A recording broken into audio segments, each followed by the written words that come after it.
Here we go. Week 4, Jacksonville Jaguars, keys to victory, what the Niners have to do to defeat those Jacksonville Jaguars. And first, we got to figure out who's even going to start at quarterback. A couple of injured QBs.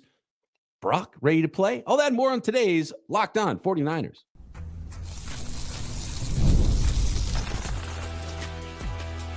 You are Locked On 49ers, your daily San Francisco 49ers podcast, part of the Locked On Podcast Network, your team every day. Welcome to Locked On 49ers. Brian Peacock and Eric Crocker at BD Peacock at Coach Crocky on Twitter. Thanks, everybody, for making us your first listen here on the Locked On Podcast Network, your team every day. Love and appreciate all the everydayers out there. Thanks for hanging with us throughout the season, getting into week 4 already of the season. A number of topics here. We get some injury news here. We know Bosa's out. How do the Niners replace that impact? Brock Purdy, Mac Jones, both not 100%. Who's going to play here? I think we have some clues to that.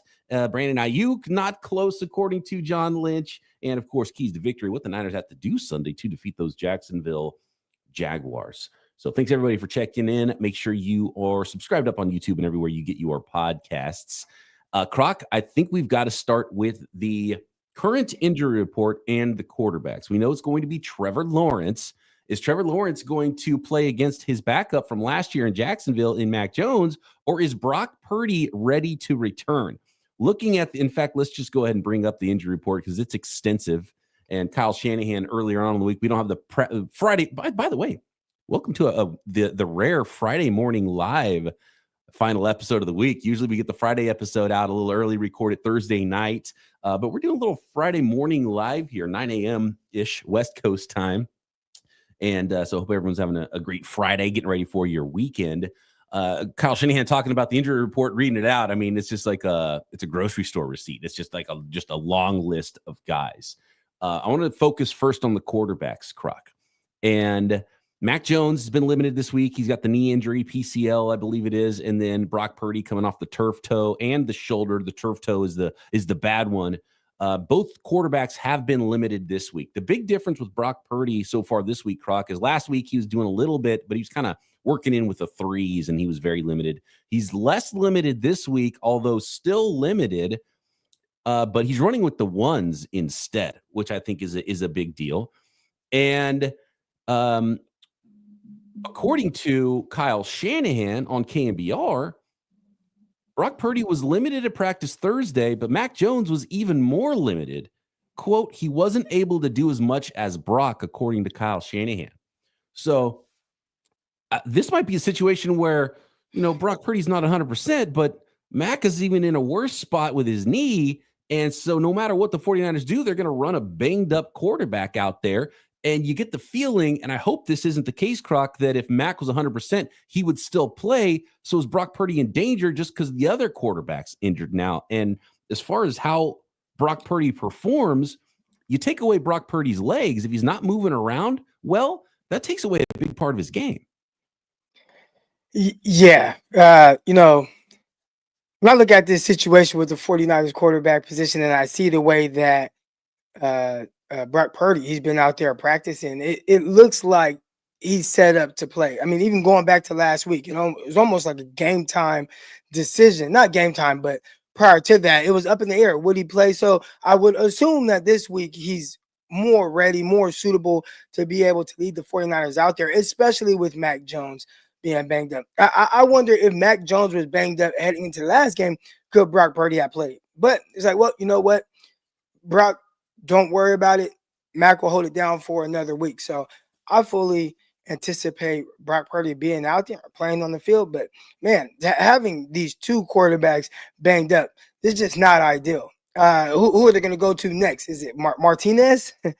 Yeah, Adrian Martinez. They will if both quarterbacks are banged up. Is Mac in such a bad spot that he's even able to dress and back up Brock Purdy? If indeed Brock Purdy is the starter, which it seems like that's the direction it's going here in week 4, or do you have to have that number 3 emergency quarterback ready to go because you're not even that confident in your backup quarterback? So I think a lot to be determined still on that. It's tracking. It looks like, though, reading the tea leaves for Brock Purdy to be back in the lineup and start for the San Francisco 49ers. And I guess, Croc, the number one key to victory there is protect Brock Purdy and hope that Brock Purdy is actually close to 100% and can be the guy that the 49ers paid $53 million a year for. And that's rough if he can't move, because that's a big part of his game, Croc. No, huge part of his game. And that's the one thing I was wondering, right? You can't – there's certain guys – let's say Cam Newton, right? He was a guy that had a cannon arm, but one of his best assets that made him so, difficult to defend was his legs. You start to take away his legs. Let's say your knee is banged up. You can't run the same. You're getting a shell of Cam Newton. That may not be a good quarterback that you're rolling out there. And I think for Brock, obviously he can make throws from the pocket, but there's been some breakdowns with the offensive line. And the one thing that kind of neutralizes that, there's two things actually. One, Brock's ability to get the ball out quick and efficient on time. But the other thing is his ability to move around and make plays on the move. Hell, the game-winning play, as far from the offensive perspective against the Seattle Seahawks, was Brock Purdy, moving around, rolling out, going one side to the other, then throwing a touchdown pass. So if he's not able to move around, I think that's extremely difficult for his game. I don't want to know what Brock is just having to stand in the pocket and deliver throws from the pocket for an entire game, especially for a guy who, he doesn't have quite the biggest arm. So when you have a guy that doesn't have the biggest arm to make every throw, just comfortably from the pocket, move them around a little bit and get them to make throws. I think that's a big part. So if you're losing any aspect of that, that's not the version of Brock Purdy that we ideally want to see on the field. And the other part of it is there any risk of further injury? And then his turf toe turns into the Joe Burrow turf toe, and he needs surgery and he's out for 3 months because you brought him back too soon. So you absolutely have to avoid that, which is the number one key of all of it. And I guess you could say the same about Mac Jones' knee. I mean, is there a possibility, Croc, that all of a sudden on Sunday morning we wake up and it's like Adrian Martinez starting for the 49ers, right? Like, is that even a possibility with both injured quarterbacks? I don't think so. And obviously that would be a less than ideal situation for the 49ers, but it's already going to be a not 100% quarterback, which is difficult. And so you have to make up for that with some other playmakers on offense potentially, right? Get the ball out of Brock Purdy's hands quickly, which probably means another big Christian McCaffrey game, right? Get the ball to him out of the backfield, hand it to him a lot, try to get that running game going against a pretty good Jacksonville Jaguars front. And look, I think a big key for any Kyle Shanahan game, any Kyle Shanahan offense ever in the history of the world is get the running game going. The Niners have not been good running the football. That's probably got to be key number one then, is get the running game going, whether it's McCaffrey or Brian Robinson or working in Garendo or working in the rookie Jordan James, who we still haven't seen. You got to get the running game going a little bit. I don't want to see 30 touches necessarily every week from Christian McCaffrey, but just the way the game scripts have gone early this season, they've had to lean a lot on their star player in Christian McCaffrey. And it has been that successful on the ground. 3.3 yards per carry for the 49ers right now. Now, if you take away some of these runs, because you got Ricky Pearsall, he lost some yards. You have Mac Jones. You got Brock Purdy. So if you just go off of the running backs, which the 49ers, interesting enough, you go and you look at some of the stats. They've only had 2 running backs carry the ball. Christian McCaffrey, Brian Robinson. But even within that, CMC, he's at 3.4 yards per carry. Brian Robinson, he's at 4.4, which is not bad. But, I mean, in years past, you look at the 49ers and some of their top running backs, Raheem Mostert, they're like, at one point when he wasn't the main back, he was like six yards per carry. Yeah, JP Mason, something similar, like really crazy. Even guys that were getting the bulk of the carries for the entire season, over 5 yards per carry. And right now the 49ers just haven't had that kind of yards per carry. Maybe some of it is attributed to not having explosive plays. You're used to seeing that. So if you are having the 2-yard carry, 3-yard carry, 6-yard carry, 1-yard carry, 50-yard carry, the 49ers haven't had those this season. The longest for any of the 49ers running backs, wow, and I'm looking at this right now, Christian McCaffrey, 15 yards. That's his longest carry of the season, 15 yards. Brian Robinson, longest carry of the season so far, 19 yards. So I think that's the biggest issue right there. Where are the explosive runs? And if you look at the 49ers and how the running back room is built right now, Brian Robinson, is he an explosive back? Christian McCaffrey, we've known him to be an explosive back. Is he currently that version of himself? So if this is the 49ers running game all season long, where they're not ripping off, those big runs, that can spell a little bit of trouble down the line. Yeah, with Brian Robinson, he hasn't looked amazing so far as a 49er. He had the one good run last week. It's kind of been his only good run all season. I think he had another one in the first game where he had like a 9-yard run, maybe something like that. He doesn't look nearly as decisive. Is that a scheme thing where he's still trying to figure out Kyle Shanahan's scheme? Is he just, more of a big sluggish runner and he's not going to have that explosive ability for the 49ers? But I wouldn't mind seeing the younger legs filtered in there and see if they give you a little bit of juice as well in the running game, just so it's not all on Christian McCaffrey, because I think you definitely have to use Christian McCaffrey in the passing game. 49ers do get a receiver back, and good news on Ricky Pearsall. Not great news, though, on getting Brandon Aiyuk back and a whole lot more. Keys to victory against the Jacksonville Jaguars. Week 4 coming up.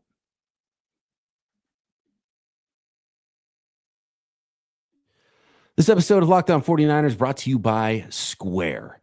Your favorite neighborhood spots run on Square. There are certain businesses that truly make the neighborhood feel like home, whether it's a local sports bar packed on game days, the coffee shop that knows your order by heart, or the corner deli that's been serving your community for decades. These are places that bring people together. When neighborhood businesses thrive, the whole neighborhood thrives. And I want to highlight a couple of spots that you can that utilize Square and would be a nice little spot for your game day if you're trying to go out, watch a little football, and maybe get a little cold beverage. Laughing Monk Brewery and Gastropub. What about the Bear Bottle Brewing Company? I know they both make fantastic beers that I enjoy, and you can pay for them on Square and have a good old time, no matter if it's Sunday, you're watching football, or any day of the week.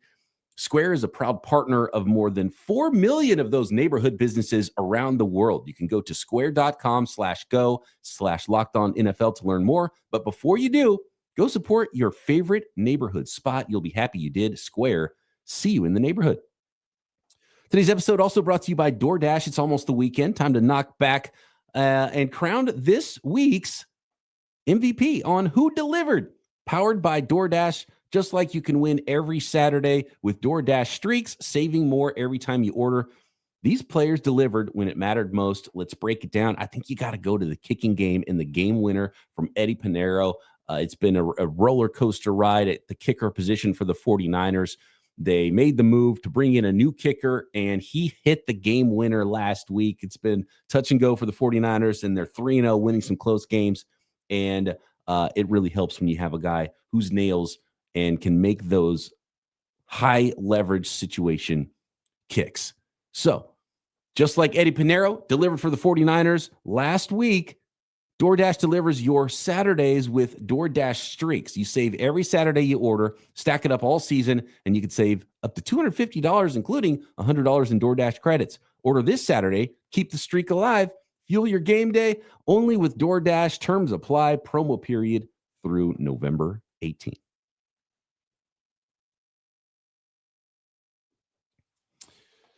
So, Croc, taking a look at the rest of the 49ers injury report, and it's extensive, so we'll bring it back up on the screen for those of you watching on YouTube. Limited participant, Yetur Gross-Matos is now dealing with the knee. He's going to be, I would think, one of the players that helps fill in for Nick Bosa. Sam Okuwanu, judging by the current rotation, probably gets the most snaps for Nick Bosa. I want to talk about some of Bosa's stats here in a little bit. CJ West is going to need surgery on his thumb, so he's not going to play for the 49ers. You don't like seeing Michael Williams pop up as well, another defensive end. He's got an wrist injury apparently, but fully participating in practice, so looking good there. A couple rest days this week for Christian McCaffrey and Trent Williams as the usual. They were back to full participants on Thursday. Diamador Lenore was limited on Thursday. Kalia Davis back to practice full.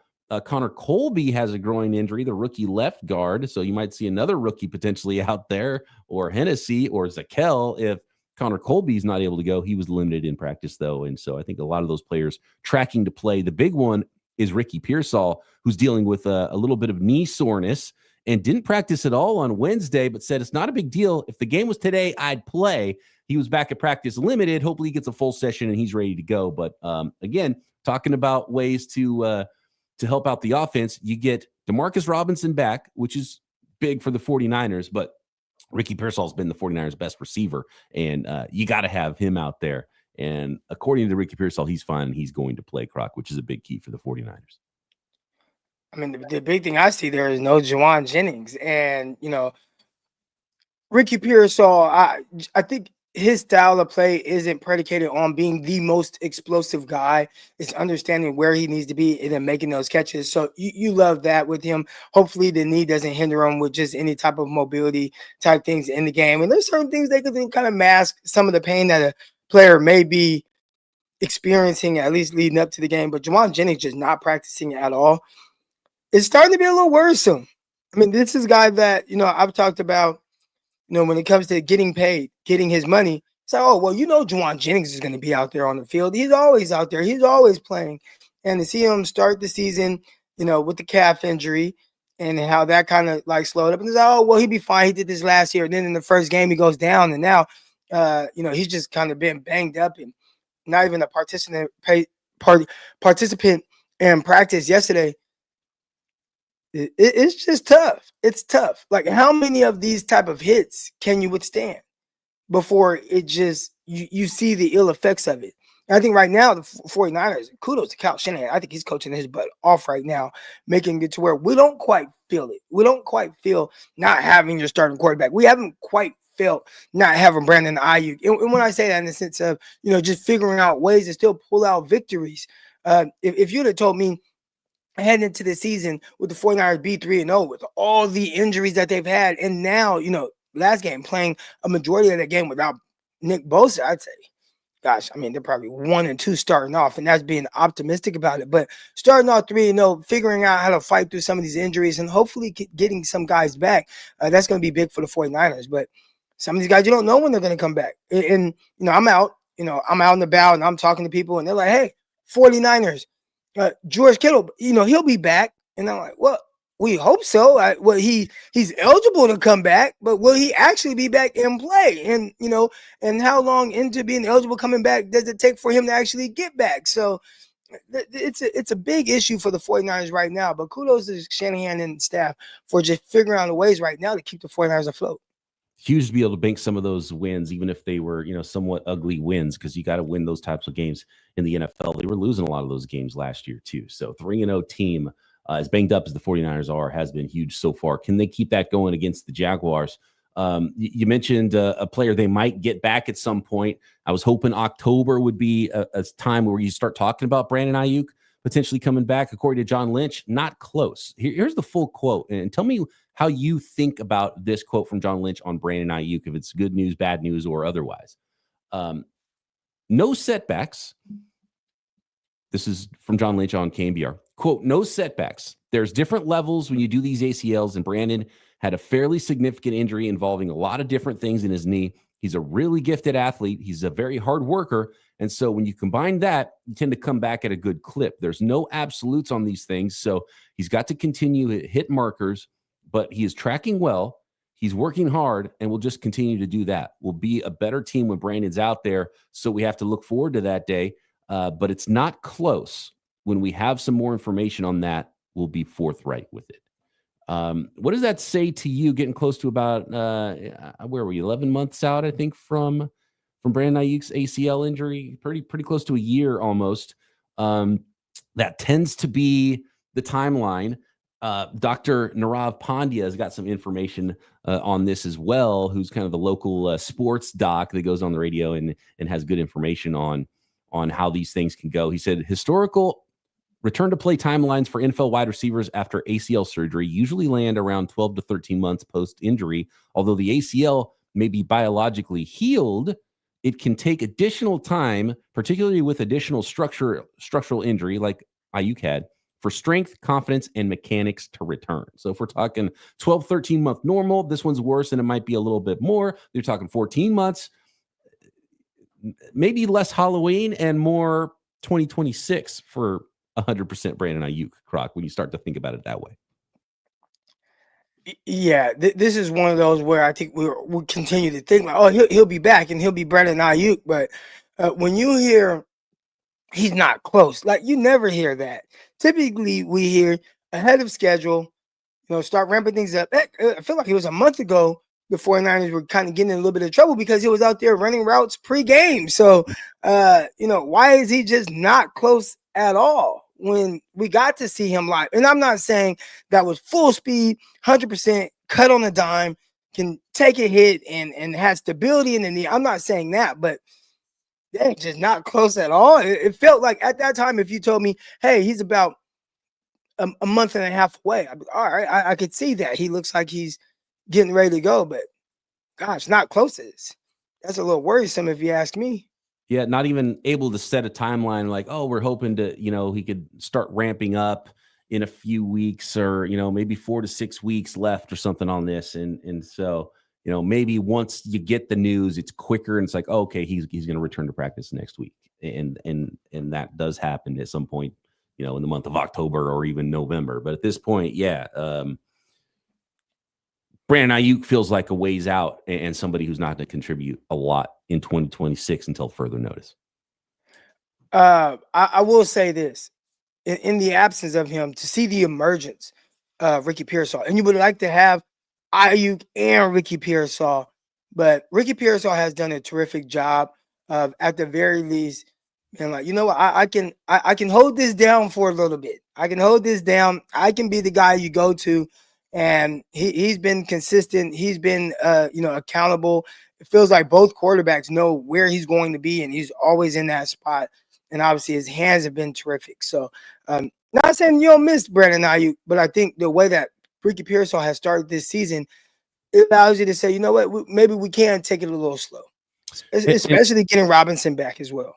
And it was so huge him making the big play last week too. And that's kind of what's missing right now. We talk about the run game. You're not hitting a lot of big plays in the run game. You're not having, Debo's not around for those big catch and run plays. All the veterans the 49ers have brought in at wide receiver, and I don't think it's that much different with Demarcus Robinson. Are these like dynamic playmakers or just, pros that can come in and run some routes and get open for you? Where's that dynamic play coming from on the 49ers offense? And it's missing. You've hit a couple with Pearsall, and there's not been a lot. And maybe Demarcus Robinson can bring a little bit more of that. We'll see what he looks like out there. I assume we'll get the start now for the 49ers across from Ricky Pearsall, who says he's ready to go. Next, let's talk about replacing Nick Bosa, which is a huge key for the San Francisco 49ers going forward, and more keys to victory against the Jaguars in Week 4 next. Today's episode brought to you by Mazda. And Mazda crafts cars for those who do more than simply move. Mazda delivers confidence with every ride. With more IIHS top safety pick awards than anyone else. From footwork to breathwork, athletes sweat all the details. Mazda brings the same intention to how they craft every model of vehicle. Talk about interior, upholstery, Napa leather, the way the car feels, the way the car drives. You can make everyday drives feel like anything but, from smooth handling to intuitive controls. I've been driving a Mazda for 10 years. My CX-5, it just feels awesome. It felt better than every other car I test drove at the time. It was in a different class of vehicle. It drives better. It feels better when you sit in it. And with all-wheel drive standard in every crossover SUV, you can drive with confidence through almost any season. Like the players on the field, Mazda sweats every detail because when you make every move count, impossible becomes irrelevant. Mazda, move and be moved. Croc, I've talked a lot about my Doer jeans. I know you've got some Doer stuff as well, and I just want to talk about how comfortable my Doer jeans are. Both my performance denim and my no sweat pants that I got in store at the new location in San Francisco. Say hi to Marcus and the staff there. They're phenomenal. They get you fitted up. I love my pocket tee that I got from Doer as well. And they've become my new favorite pants for a lot of reasons, but mostly because there's a lot of technology in these pants that you can feel, but it doesn't look like technology. It just looks like classic jeans. They fit fantastic. Doer combines classic jeans wear style with the kind of comfort and performance you get from athletic wear. They stay cool when you need it. They warm you up when you need it. They're long pants, right? And they look good, feel good, stay fresh longer, and they stretch in every direction you need to when you're moving about your day. And all you got to do to get some Doer jeans of your own is go check out the new store, Hayes Valley. See them at 567 Hayes Street. Mention our promo code LOCKEDONSF in store to get 15% off your order, or check them out online. Shopdoer.com. That's Doer, D-U-E-R. Shopdoer.com/LockedOnSF for 15% off. That's shopdoer.com/LockedOnSF.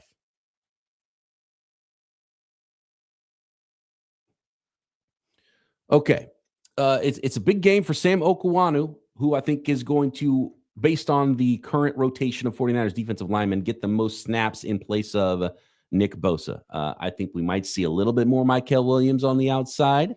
You might see a little bit of Yetur Gross-Matos on the outside, who's been mostly kind of that interior rusher in that turbo package. Mykel Williams did say this week that he's just trying to do the same thing he's been doing. He's not trying to develop into Bosa part 2 all of a sudden in 1 week because Bosa's not out there. So we'll see if the rotation changes at all. If it's just like, okay, well, who was behind him? Sam-O, here you go. You get all the snaps.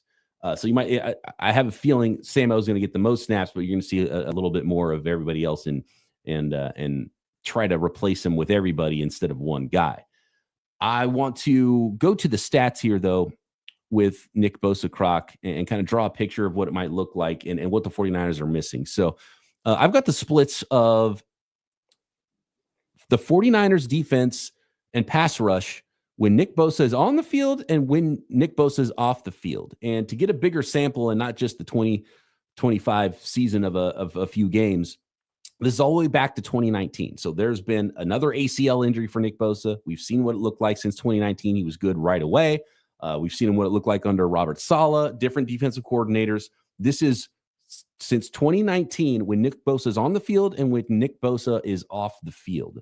And you can see a couple of things I want to highlight is sack percentage. Sack percentage when Nick Bosa is on the field is 8%. It drops all the way down to 5.4%. So that's a huge drop when Bosa is on the field and off the field, just getting sacks.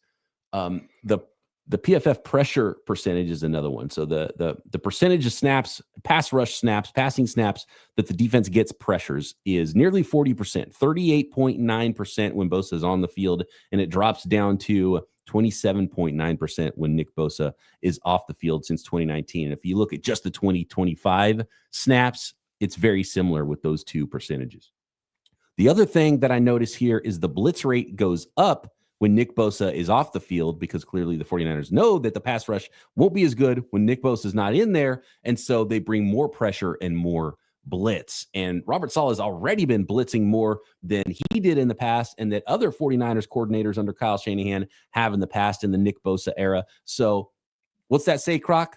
Well, it's not just going to be one player replacing Nick Bosa. It's going to be the entire team. It's going to be the entire defense. It's going to be Robert Saleh dialing up more blitzes. And that does create some opportunities for big plays if those blitzes don't get home, if the quarterback can make those plays happen. But one of the big keys for the 49ers is you still got to find a way to get pressure without Nick Bosa.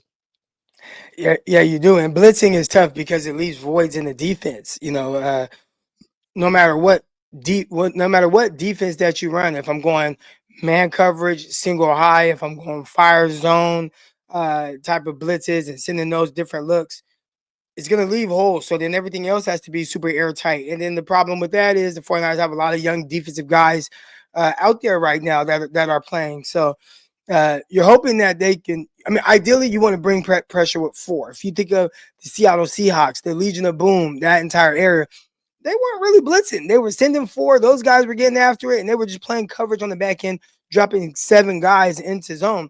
The 49ers, when you don't have the pass rush, you don't have the luxury to play that style. That's what the 49ers probably did in the past. I bet if you looked up the blitz rate from 2019, it was probably very, very low because, I have DeForest Buckner, I got Eric Armstead, I got Nick Bosa, I have Dee Ford. I don't have to really blitz as much. Right now, I think with some of the young guys, you were seeing him blitzing more because, I got Nick Bosa and then some of the guys who aren't the best pass rushers right now. And Bryce Huff, obviously, he's bringing a lot of, he's bringing some production in that realm. But now you lose Nick Bosa. So I'd expect this to go up even more, right? Even more than the what was it, 29% that I just saw without him on the field, because you have to figure out a way to get that pressure and maybe take some of the pressure off of your young guys like Mykel Williams to feel like they have to have it all together right now as a pass rusher. And so another key to victory for the 49ers, whether you're getting pressure or not, you got to cover the guys out there. Brian Thomas Jr. had a huge year last year. He's been up and down and mostly down, alligator arming it. He's been really weird in year 2 for the Jacksonville Jaguars. I want to highlight a different player, and that's Travis Hunter, Croc. And my key to victory is no Heisman moments for Travis Hunter, right? Because he hasn't had that breakout moment as an offensive player so far in the NFL. And in fact, I think the Jacksonville Jaguars could use him more on offense. And I think maybe his potential as an NFL player is a little bit higher on the offensive side of the ball. And he played more offense than defense in week 1, but that has changed. And in fact, Croc, looking at the numbers, Travis Hunter has been playing more defense every week for the Jacksonville Jaguars. And I wonder if that's because he's not far enough along in Liam Cohen's offense, if they just felt the need on that side of the ball. I would think this is a game where they would need him a little bit more on the offense, try to create some big plays against the 49ers. But week 1, Travis Hunter had 8 offensive targets, played 10% of the snaps on defense, only 10%. In week 2, that jumped all the way up to 60% of the defensive snaps, and then 2 fewer targets, 6 targets on offense. Then week 3 comes around, and he only got 2 targets on offense and then played 69% of the defensive snaps. So if that trend continues, he'll basically be a 100% defensive player and not really be a factor on offense at all. But here's the thing about Travis Hunter and Heisman moments. You don't want him picking the ball off from you either. So he could have a Heisman moment on either side of the football. And right now, the Jacksonville Jaguars lead the league with 7 interceptions. The 49ers dead last in the NFL. So this is number 1 versus number 32 in interceptions, defensive interceptions in the league right now. So no Heisman moment for Travis Hunter. Croc ties in also to no turnovers. Don't let Travis Hunter make big plays on either side of the ball, wherever he's going to be on Sunday. Yeah, and I've been watching him, man. We're talking about a guy who has displayed sticky man coverage skills.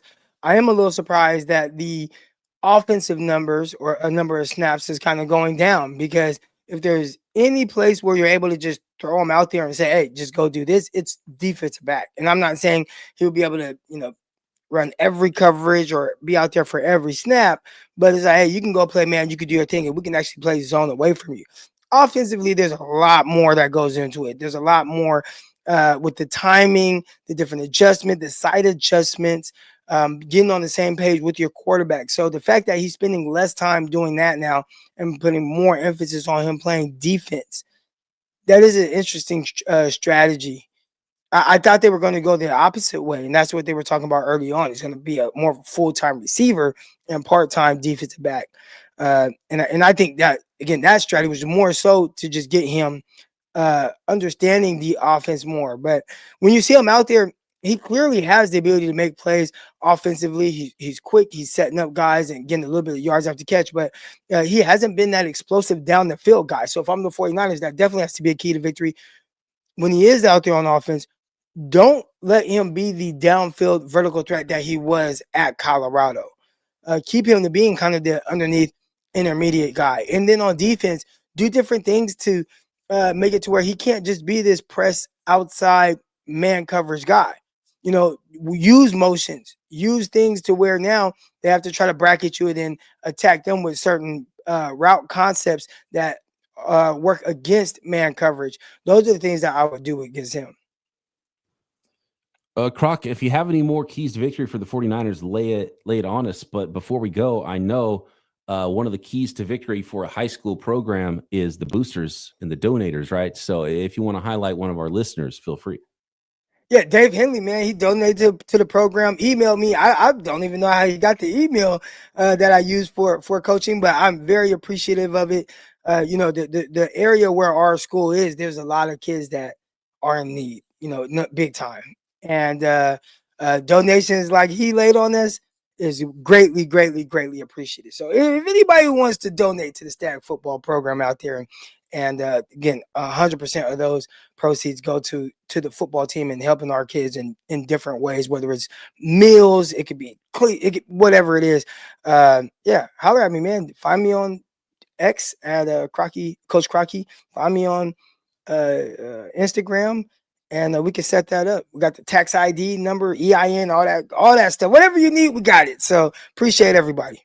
There you go. I love the everydayers coming up strong for. And we're 4-1 right now in the season. So my first year as a head coach, 4-1, 4-game winning streak after falling in the first game. We got our homecoming game tonight.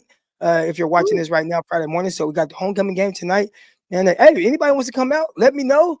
I'll get you a pass to be able to get in and everything, and you can have a little fun over at Stagg High School in Stockton, California.